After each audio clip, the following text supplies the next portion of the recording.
welcome. So, just for a second, take a look around you. The building you're in, that wall outside your window, really the very fabric of our cities? They're all made of individual bricks or blocks, but have you ever really stopped to think about the stuff that holds it all together? Today, we're doing a deep dive into a true unsung hero of construction, mortar. It's a pretty simple question, but it's a big one. What is this invisible force? This glue that binds our world, turning a simple pile of bricks into a skyscraper. It's a technology we see literally every single day, but we almost never notice it. And there it is. The answer is mortar. At its heart, it's just a simple paste. When you mix it up, it's all plastic and super easy to work with. But then, over time, a chemical change happens. It hardens into the solid mass that does two absolutely critical jobs. It spreads out the immense weight of the structure nice and evenly, and it seals up all the gaps, creating a weather-tight shield. So what's actually in this stuff? Well, to really get it, you've got to think of mortar kind of like a recipe. And getting that recipe just right is everything if you want to build something that lasts. Okay, so every good mortar recipe has three core ingredients. First, you need a binding material. This is the active ingredient, the real glue in the mix. And it's usually cement, lime, or sometimes even clay. Next up is the fine aggregate. That's typically sand, and it gives the mortar its bulk and stops it from shrinking. And finally, the activator, good old water, which is what kicks off the chemical reaction that makes the whole thing harden. You can also throw in some optional additives, think of them like spices, to change its properties, maybe make it more workable, or even add a bit of color. So, we've got the ingredients, but what's the difference between just a pile of wet sand and a real high-performance building material? What are we actually trying to achieve with the perfect mortar recipe? A great mortar? Well, it's got to do it all. It needs to be workable so a mason can actually apply it easily. It has to adhere really well, sticking tight to the bricks. And it's got to set quickly to keep the whole construction project moving.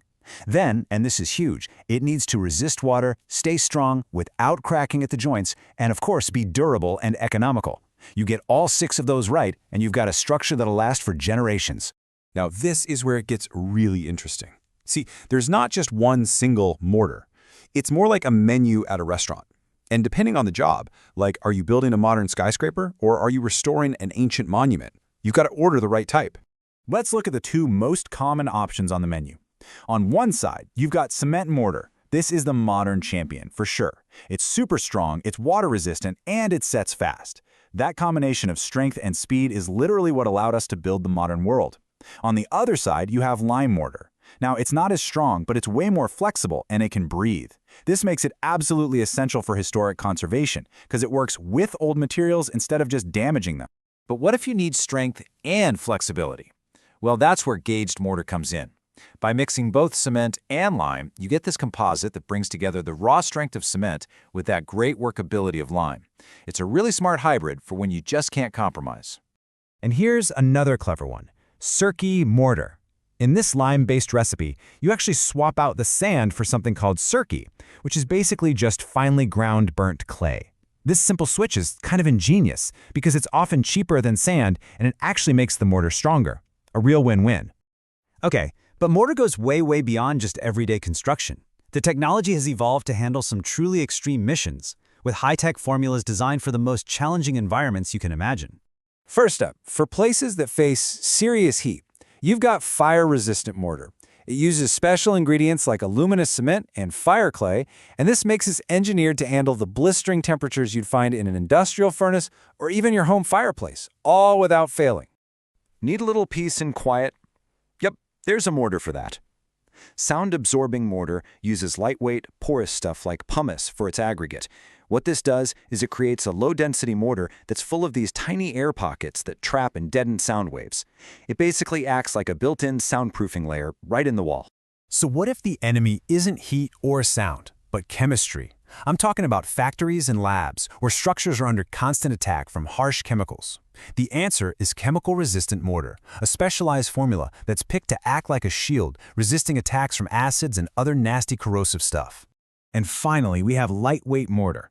By adding in fillers like sawdust, you can dramatically lower the mortar's density. This makes it perfect for adding heat and sound insulation without piling on a ton of extra weight.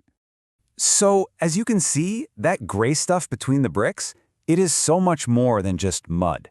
It's really a testament to centuries of engineering and innovation, constantly adapting to meet whatever new challenges we throw at it. I mean, we've seen its whole journey, from the most basic mud mortars that people have used for thousands of years, all the way to these specialized formulas that can resist fire, sound, and even chemical attacks.